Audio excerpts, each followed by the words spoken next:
This week on the show, Virtus Pro win Star Ladder Invitational, ELEAGUE gets underway, and Astralis make a roster change. I'm Jack Westerman, joined by John Blue Mullen, and you're watching one of the last ever episodes of PopFlash. Our first story this week is the Star Ladder ILeague Invitational, which took place over the weekend of May 19th to 22nd in Kiev, Ukraine. And I'm talking to a man who knows all about that. Blue, of course, was live on the site in Kiev. Have a good time, Blue. How was the event?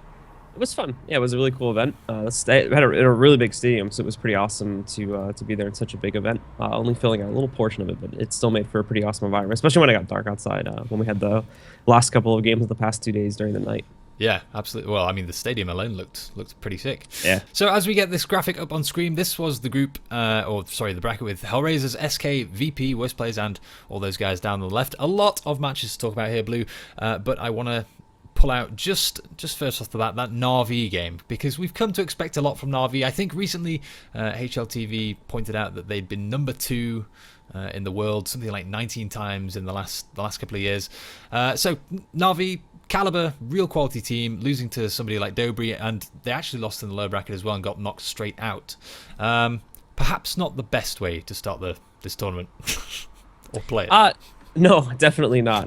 It seemed like coming into that first game that for whatever reason Na'Vi looked like really shaky, really rusty. It would almost seem as if they were like just coming back to their events. Because it should be noted, of course, that there was quite a few weeks where they really weren't present at any big events before this, and I think that sort of shook them off their game a little bit. Guardian specifically was not looking really hot in that first game, but that changed over the course of the event, thankfully. Any other matches in this bracket stand out to you?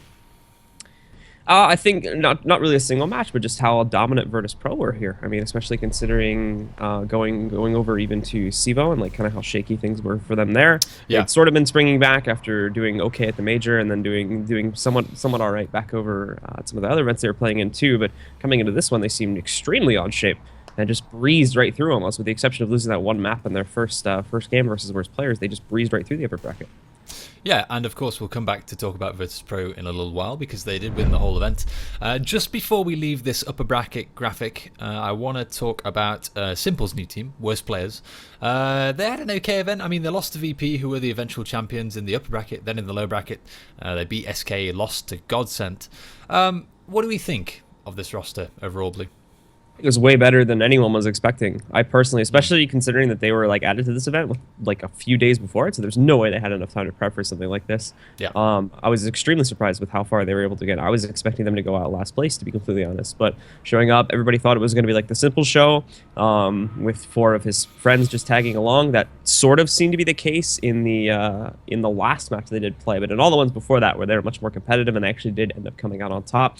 We definitely saw some of the other guys showing up quite prominently too. One player that I just want to highlight really quickly is Fix, who on the T side specifically was like this madman when it came to his entry power. He's definitely one to look at in the future, especially when it comes to the T side and in some of their matches that I'm sure should be coming up soon. All right, well, let's leave the upper bracket there. We'll jump down and take a look at the lower bracket graphic now, which gives us a chance to talk about a few of the other teams. Let's look at Flipside to start with. We had SK Gaming, Worst Players, and Flipside Na'Vi to start these lower bracket matches, and Flipside got eliminated from this whole tournament pretty quickly. They lost to Godsent and Na'Vi and just bombed out. Now, Flipside are a team that play in Pro League. They've been to majors before. I think they were at Columbus most recently. Is it time we expected more from this roster? Is it time we saw them going further in these smaller scale events, do you think?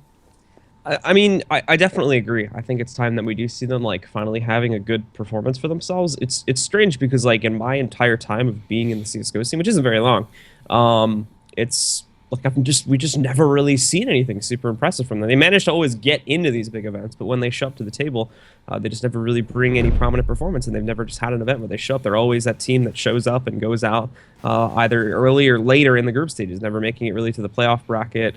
And if they do, they don't go very far with it. So it's a bit of a strange case that they still manage to always get to these events, but then they just drop the ball completely all the time once they're actually there. And of course, the same argument goes for SK Gaming, who, well, I mean, they parallel Flipside in a lot of ways. They lost to Hellraisers in the upper bracket, and as we can see here in the lower bracket, lost to Worst Players 2-0. However, these guys have the backing of a huge organization. SK has a Counter-Strike pedigree. They've been around since God knows when, 2001 or somewhere around that region. What's it going to take to get these guys on top? Whereas flip side, I think, is more of an issue of like the team not really just not really being motivated on their own to actually be hungry enough to win those titles. SK just seems like an absolute mess at the moment here. They've even sort of admitted that after some of their more recent events that things are not going well. I mean, just looking at the overall scale of things, their last big event they go to is SIVO. They go out second place in that one, and then they come here and they're out first in the group stages. That's a huge, like, all of a sudden, like, a big drop. And I know that, like, there's been other teams that have shown that too, like, bring out one example, Luminosity win the major, but then they also go out in the groups to Tyloo at Malmo. But that was obviously some more extenuating circumstances. SK are still playing against fairly well-known opponents and whatnot. They should be ready for this one. It's just a hugely inconsistent team, and I really don't know what it's going to take to fix them. All right, well, let's leave the lower bracket there. Of course, Na'Vi did make their way out of the lower bracket and proceed to the lower bracket grand final. So as we get the grand final bracket on screen, this was Na'Vi versus Dobry, and then, of course, in the grand finals, Virtus.pro beat Na'Vi 2-1. Now, prior to this tournament, it's no secret that VP weren't playing particularly well. Taz had kind of been getting into depressive Taz mode and talking about roster changes and all this kind of stuff. Does their victory here mean they keep going a little longer? Need to wait at least one more event before we see that, because obviously we all know with Virtus.pro, like, they could show up to one event, sort of like SK, they could show up to one event and then just like bow out completely at the next one. Not in such a huge degree, but just in terms of the fact that they're going to win this one, and we honestly have no clue how they're going to show up to the next one as of yet. So it's great that they come here. They do appear to be in very strong shape, judging from the way they played here in Kiev. But that doesn't mean anything for the future, I would say, as of yet. We're definitely going to have to wait until we see them play at least one more event. If they bring out a performance like that again, then no, I think they're still safe with the 5-man roster. If not, maybe yes. Maybe it is time to start thinking about that.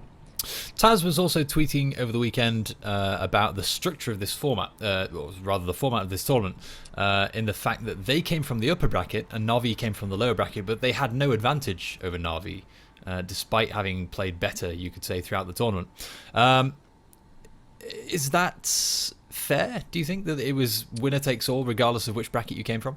No, I don't think that's fair, really. I mean, so the cool thing about doing a double elim bracket is that there's no best of ones, so you don't have that kind of issue popping up where teams don't like best of ones. But there's a whole host of other issues that will show up with the double elim bracket. I kind of like them, just from like a spectator perspective, but as from an organizational perspective and as a player, I imagine it's like absolute hell to do double elim. Yeah. Simply because of the fact that even if you get all the way through the upper bracket, like 9 out of 10 tournaments, especially if it's only a best of 3 finals, they're not really going to give you a big advantage. You'll maybe get like a veto advantage or something, but that's very small in the grand scheme of things, considering that. The only, like, the true way that, in theory, this should be done is that you do, like, 2 best of 3s. So with this result, like, Virtus.pro end up winning regardless. But say Na'Vi takes the first best of 3, then you have to play another best of 3 to decide it. Whereas Virtus.pro would only have to win 1 best of 3 since they're coming in from the upper bracket. That, though, is, like, you can just think of the logistical nightmare that would be for tournament organizers, and it would also become a very boring game very quickly if it actually went to all 6 maps. So considering that, I mean, this format overall is just very hard to get right, and it's a bit unfortunate that we didn't see them getting a little bit more of an advantage, but it's also very hard to find them an advantage, especially when you're going with a best of 3 final. For our second story this week, we're going to talk about ELEAGUE Group A. Now, of course, this is a live tournament. It's live right now, Tuesday to Thursday this week, and it's a pretty big deal. We've got $1.4 million up for grabs. First place gets $390,000, and yeah, it's a marathon. It's a real marathon going on here. We've got Group A this week, and I should just caveat, they're live as we speak, as we record PopFlash. So Blue and I aren't going to be able to talk too much about results on Tuesday or Wednesday, apart from the fact that Renegades just took Luminosity to overtime, which we did see prior to recording. But other than that, Blue, let's take a look at the Group A bracket, or standings, I guess. This is essentially just a list of the teams that are in the group. When the dust has settled, this is Cloud9, Luminosity, Liquid, and Renegades. Who do you see coming out on top here, Blue? Luminosity, 100% coming out on top, because if I remember the way the format ends up working, only one team is going to end up making it out into the playoff, like, weeks from now. Yeah. And one team goes into the last chance qualifier. So I still see this one as like a straightforward shot for LG. Even though they just got taken to overtime by Renegades. Yeah, I mean, like we haven't seen Renegades play in a while, so I imagine that they've done their prep and whatnot, and were able to come into this first map pretty prepared for themselves. But overall, going on to the next one, and when they go up against C9 and Team Liquid, I don't expect any upsets. Maybe versus Team Liquid, but Team Liquid also still has to learn how to get a 16th round on the board. So there's that. Oh shit, burn, man. Okay, don't tell Hiko. And yeah, speaking of Renegades, we haven't seen them for a very long time. I mean, I can't remember the last time I saw them at a LAN. It's got to be maybe not even in 2016. Do you remember? The whatchamacallit qualifiers, the major qualifiers, I think was the last one. Is that the only one? Well, I mean, they were obviously at the minor recently, but Yeah. like in an event where there's other like fairly well-known teams, I would say that the major qualifiers was the last time we saw them. Sure. Okay. And so I guess this is one of those instances where we've got a far-flung international team being invited to a really major tournament, probably at the expense of better teams from somewhere like Europe who can probably beat Renegade. I don't know, maybe Godsent, Pranex's team, who you could argue would be able to beat them. Is it worth having international representation at the expense of reduced competition, do you think? I think one thing to look at with ELEAGUE that's going to play out differently than any other league currently is that all these other leagues are focusing just on like, all right, you're a team, doesn't care who you are or like what kind of personalities you have in your squad. As long as you have the skill, you're getting into the league. I think obviously you have to keep in mind ELEAGUE is a TV show and they need to bring in viewers. So they're going to want to bring in the international audience for the narrative portion of it. And also specifically in Renegades' case, they have personalities on that team, so it's more marketable for ELEAGUE and whatnot. I think that's ultimately the reason as to why like teams like that are brought on instead of some of these bigger European teams that may not be as well known and may not have as marketable personalities. Essentially, you're still selling a product here. That's the reason why some of these teams are on ELEAGUE compared to maybe like some tier 2, tier 3 European teams that didn't end up making the cut. Sure. And I mean, all of this harks back to the CGS in 2007 and 8. And I'm not going to put you on the spot, Blue. I can see the fear in your eyes. I know you weren't playing CS:GO back then, or talking about CS:GO. I know what it is. Yeah, sure. Were you born in 2008? Were you even? 1995. What was I doing? I think I was still playing competitive Halo in 2008, if I remember. Oh my god, you were 13 in 2008. Yeah.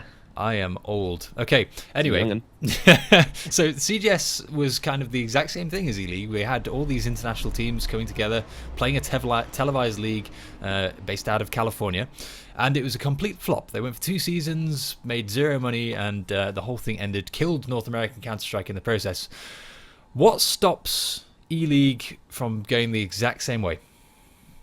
I think already just looking at the stream, why not ELEAGUE with the way they played it already have like a much bigger respect for the sport that's already been established with like esport. I don't want to get into like that whole fight there, but anyway, like CGS, if I remember correctly, completely like screwed up the usual competitive format and whatnot. Had all these weird things going on. You weren't allowed to say certain phrases, like you had to call the bomb the package and stuff like that. You couldn't call it terrorist. You had to call them like the offense or something like that. All this like PC BS. But none of that's happening so far, as we can tell with ELEAGUE.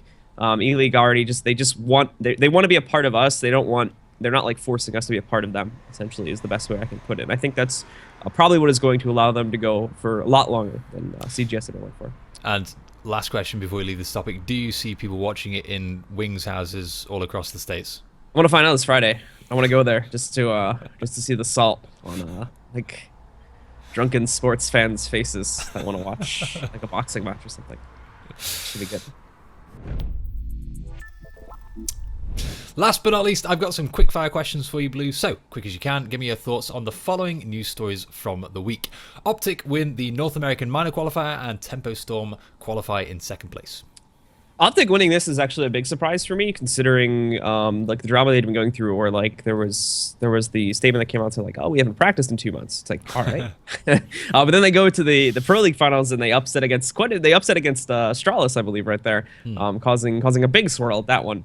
And then coming into this one, I guess if you carry over the performance from Pro League, it isn't too surprising to see that they came out on top of all these other North American teams that are trying to get to the major qualifier. But still, at the end of the day, it's a very valiant performance for them to make it through.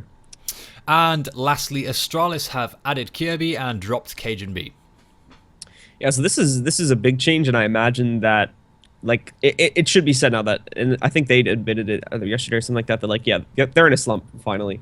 They've noted that things aren't really going well for them.